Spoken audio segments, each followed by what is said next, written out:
Hi friends, welcome back to Sharmila's. ఇక రాబోయే కథలో ఏం జరగబోతుంది అందరికంటే ముందుగా మనమైతే తెలుసుకుందాం. ప్లీజ్ మన వీడియోస్ నచ్చుతుంటే జస్ట్ లైక్ చేయండి ఫ్రెండ్స్. లైక్ వల్ల మన వీడియోస్ మరింత మందికి అయితే చేరువవుతాయి.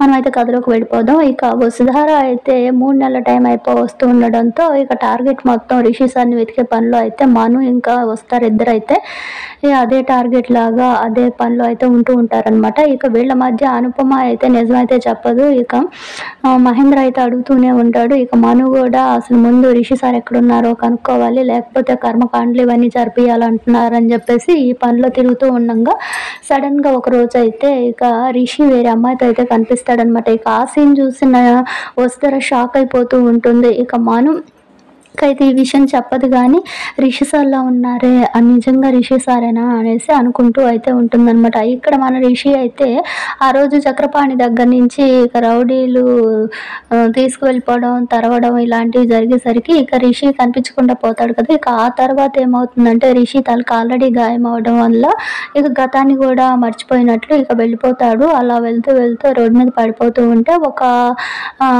అమ్మాయి లాగా అయితే సేవ్ చేస్తుంది. ఇక తన్ని ట్రీట్మెంట్ అలా చేస్తూ ఉంటే తనైతే గతాన్ని అయితే మర్చిపోతాడు. అలా మర్చిపోవడం వల్ల ఇక రిషి అనే పేరు కూడా గుర్తుండదు తనకి. ఇక వాళ్ళే ఆ ఫ్యామిలీ మొత్తం రిషిని అయితే ఇక చూసుకుంటూ ఉంటారనమాట. ఇక్కడ వచ్చేసరికి ఇక వస్తారు, ఎంత వెతికినా అసలు కనపడకపోవడానికి కారణం అసలు రిషి నా అడ్రస్ ఇది, నా ఫోన్ నెంబర్, నా భార్య, ఏ విషయాన్ని చెప్పలేడనమాట. అలా చెప్పకపోవడానికి కారణం తనకు అసలు ఏమీ గుర్తుండవు. వాళ్ళు కూడా ఏం పేరు పెట్టి పిలవాలో తెలియక వేరే పేర్లు ఏదేదో పెట్టేసుకొని ఇక రిషి ముద్దు పేరులాగా అసలు రిషి కాకుండా ఏదో పేర్లు అయితే పెట్టేసుకొని పిలుచుకుంటూ ఉంటారనమాట.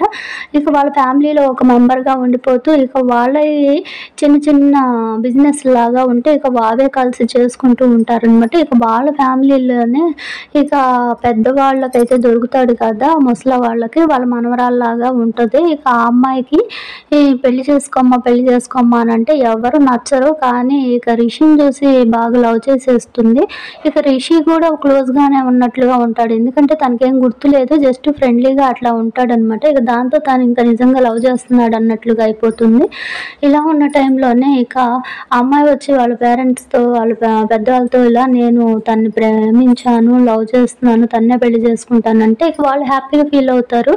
మళ్ళీ ఆలోచిస్తూ ఉంటారు, అసలు ఇతను ఎవరో తెలియట్లేదే, అసలు ఏ పేపర్లోనూ అసలు ఇతని గురించి అడ్రస్ లేదు, తినేమన్నా చెప్తాడా అంటే ఏమీ గుర్తులేదు అంటున్నాడు. పోలీస్ కంప్లైంట్ ఇద్దామా అంటే ఎవరు కూడా అసలు ముందుకు రావట్లేదు ఇక అని చెప్పేసి అంటే నేను తనని తప్పితే ఇంకెవరిని పెళ్లి చేసుకోను అన్న స్థాయికి అయితే వచ్చేస్తుంది ఆ అమ్మాయి. ఇక దాంతో అయితే ఇక రిషిని అయితే అడుగుతూ ఉంటారు, మా మనవరాల్ని పెళ్లి చేసుకుంటావా అని చెప్పేసి అడిగితే ఇక తను కూడా ఏం చెప్పలేని పరిస్థితి. ఇక అవునని కాదనక తనకి ఏదో పెళ్ళి అనగానే అప్పుడప్పుడు బ్రెయిన్లో ఒక షార్ట్ మెమరీ లాగా వస్తున్నట్లు మైండ్ అంతా తిరిగిపోతున్నట్లుగా అయిపోతూ ఉంటుంది. ఇక తను ఏం చెప్పడం అయితే ఇక అప్పుడు వాళ్ళు తనకేమన్నా వాళ్ళు వస్తారేమో, తనకు పెళ్ళయిందో లేదో ఏం తెలియట్లేదు అన్నట్టు ఇక దాంతో వాళ్ళు ఇక రిషి ఆచూకీకి ఎవరన్నా పేపర్లో కూడా వేయించలేదు కాబట్టి ఇక మా అమ్మాయిని పెళ్లి చేసుకోవాల్సిందే, నేను ఇంత దూరం తీసుకొచ్చి మంచిగా ట్రీట్మెంట్ అయ్యి చేయించాము అనేసి అంటే ఇక ఓకే అన్నట్లు అలా ఉండిపోతారనమాట. ఇక అమ్మాయి సంతోషంగా అయితే ఉంటూ ఉంటుంది, ఇక రిషితో పెళ్ళి అయిపోతుంది అనేసి.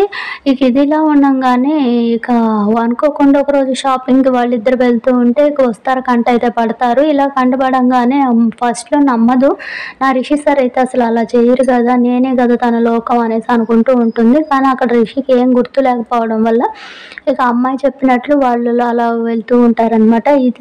ఇట్లానే సాగిపోతూ ఉన్నప్పుడు మను కూడా అయితే చెప్తుంది, రిషి సార్ లాంటి వాళ్ళు ఇంకొకళ్ళు ఉండుంటారా, లేకపోతే రిషి సార్ అయినా వేరే అమ్మాయితో ఉన్నారు మను అనేసి అంటే వేరే అమ్మాయితో ఉండే ప్రసక్తే ఉండదు సార్, అలా ఉండరు కదా, మీ లవ్ అంటే ట్రూ లవ్ కదా, అసలు అలా ఎలా ఉంటారు అని అంటే నేను అదే అనుకుంటున్నాను అని ఇంకొకసారి ఎక్కడ కనిపించారో ఎక్కడికి వెళ్ళారో చూద్దామని చెప్పి ఆ షాపింగ్ మాల్లోకి వెళ్ళి వీళ్ళు అనేసి అని అడిగితే, నిన్న వచ్చారు, నిన్న షాపింగ్ ఏదో పెళ్లి బట్టలు తీసుకెళ్ళడానికి, పెళ్ళికి వాళ్ళిద్దరు పెళ్ళి అంట అనగానే ఇక వస్తారు, షాక్ అయిపోతూ ఉంటుంది. ఏంటి వాళ్ళిద్దరు పెళ్ళా అనేసి అంటూ వాళ్ళు మా రెగ్యులర్ కస్టమర్స్ అప్పుడప్పుడు వస్తూ ఉంటారు అని చెప్పగానే అడ్రస్ ఏమన్నా చెప్తారా అనేసి అడుగుతూ ఉంటే, వస్తారా ఇక చెప్తారనమాట.